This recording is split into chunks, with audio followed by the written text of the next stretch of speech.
আয়েশা আয়েশা আয়েশা দেখি স্বামী, তোমার কোলে শিশু সন্তান তোমার কোলে সে শিশু সন্তান, তার সন্তানকে চুরি করে নিয়ে এসেছো তার সন্তানকে তুমি তুমি এখন এটি ঘটে দাঁড়াও না আয়েশা না আয়েশা, আমি তো কারো সন্তান কোথায় চুরি পেয়েছো? করিনি। তাহলে তুমি কোথায় পেয়েছো? তাহলে শোনো আয়েশা তাহলে শোনো আয়েশা, আপনার সঙ্গে গিয়েছিল আমরা হরিণ শিকার আপনার করতে সঙ্গে ওই জঙ্গলে গিয়েছিলাম হরিণ শিকার করতে।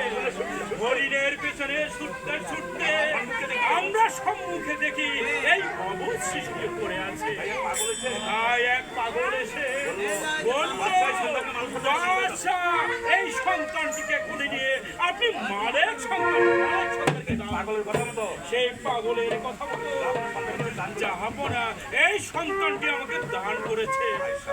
আয়েশা, আমাদের তো কোনো সন্তান আমাদের তো কোনো সন্তান নেই। নেই। এই সন্তানটা নিজের সন্তান তাই এই সন্তানকে আমরা আমাদের নিজের সন্তানের পরিচয় দিয়ে মানুষ পারবে না আয়েশা কেন পারবে না স্বামী কেন পারবো না দাও স্বামী? সন্তানটি আমার কোলে দাও দাও, সন্তানকে দাও।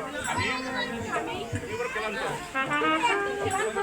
চলো বিশ্রাম নেবে চলো বিশ্রাম নিই। তারপর সবকিছু আমি শুনবো তারপর আমি সব কিছু শুনবো। ঠিক আছে আয়েশা ঠিক আছে আয়েশা, আমি বড় ক্লান্ত, আগে বিশ্রাম নে।